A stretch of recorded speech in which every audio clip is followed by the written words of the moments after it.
Hi, I'm Simon Lizotte, and today I'm teaching you how to play disc golf. In this three-part video series, I'm going to explain what disc golf is, I'm going to teach you the basic throwing techniques, and I'll show you how to putt. Let's go! Okay, so here we are. I'm going to teach you the two basic techniques of disc golf, which is the backhand throw and the sidearm throw. And for that, every throw starts with the grip. That's your connection to the disc. And with the wrong grip, you will have a wrong throw. So everyone grab a mid-range out of your bag. Number one key to the grip is that it's comfortable for you. That's really, there's not too much right or wrong. Just make sure it's for you. It feels natural and comfortable. We all have different size hands, different length of fingers, so everyone will have a slightly different grip. Most of the pros use all four fingers underneath the disc. I think the more contact you have to the disc, the better it's in your hand, the flusher it fits, the more control you have over angles, the more spin you can apply. So I recommend 4 or 3 fingers over 2. All right, 2 main types of grips. There's of course the fan grip. This is kind of like you just fan your fingers around the disc, tuck the pinky, tuck the pointer finger, and then fan the rest. This is called fan grip or control grip. This is for shorter shots, a little less power, but more control. And then the power grip is actually tucking all 4 fingers under the rim. It's a little tighter grip. Maybe you'll feel a loss of control, but for the power shots, most people will go to the power grip. Okay, and now we'll go now person to person and look at your grip. Perfect. Can I just say perfect? Is that okay?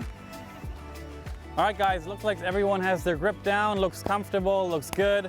So I think it's time to throw. My favorite throw is the most common throw in disc golf. The most powerful way to throw a disc is the backhand throw. When you practice on a field and not on a course, because on a course can be really frustrating, because if you change something, it'll always get worse before it gets better. To keep it as simple as possible, we are going to throw standstill shots. No run-ups, just focus on timing and having a good base from your feet.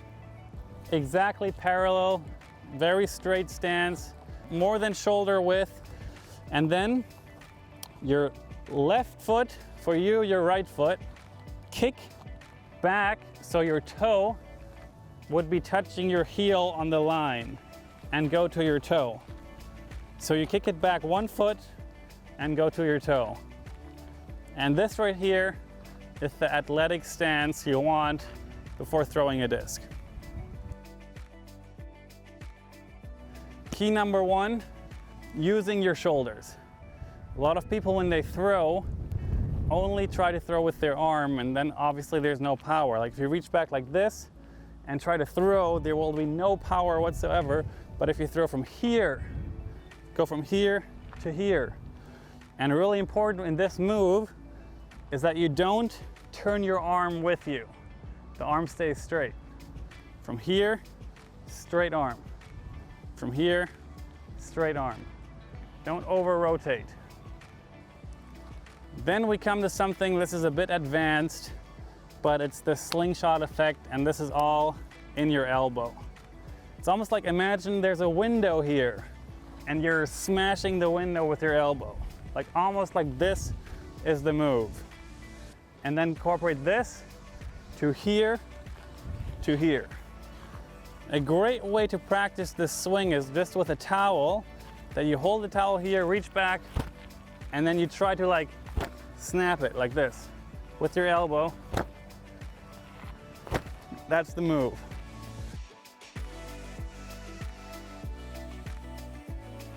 All right, next up we have the sidearm. For sidearm, we're going to go with a driver just because they're a lot easier to control, because sidearms naturally come out with more speed, more heat. So we want a disc that can actually handle that speed. Going to the grip. Just like the backhand where you want the disc all the way in your hand, you want like a firm handshake.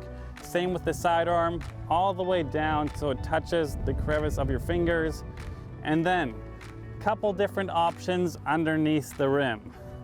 Option number one is what I do. My favorite is just the normal stack grip. 2 fingers stacked upon each other, and then the side of the fingers inside of the rim, pushing against it. My other 2 fingers are kind of balancing the disc and holding it for not falling off my hand. And thumb on top, pushing down, just basically also for balance. And then once you sling forward with your wrist, these 2 fingers will kind of naturally just pop down and the disc will come out. Stack grip, another very, very popular grip, is called the Sidearm Power Grip, where you take the pointer finger and put it also onto the rim. So then you have 2 connection points to the rim, which can give you a little more drive, velocity forward. For me, this is just more control, feels more natural. That's why I do it. I really want you guys to do whatever feels better for you and really try different things. Like if you feel like your sidearm is very wobbly or you can't control the angle, try this. Maybe this works better for you. The way I talked about the backhand, where you almost want to think about the elbow move, like smashing the window with your elbow and kind of picturing like that how to move your elbow. With the sidearm, a tip that really helped me was acting or thinking about having a hammer in my hand, and here's a wall with a nail. And you want to hammer the nail into the wall. That's the move right here. You want to mimic the move, so you want to slam the nail as hard as you can into the wall. That means you're kind of leading with your elbow and then pushing through. Reach back, get close, and then hammer in the nail. Good action in your wrist. Wrist goes back and then wrist pops forward. And one of the most common mistakes when throwing the sidearm is turning it into rollers, because people like naturally throw and turn their hand. You call it rolling your wrist, and then you automatically turn the disc and it turns into rollers. All right guys, that was throwing. We did sidearm and backhand, and it is so windy out here, so throwing is hard enough, but putting is impossible. So next, we're gonna go over to the putting green into the woods and do some putting.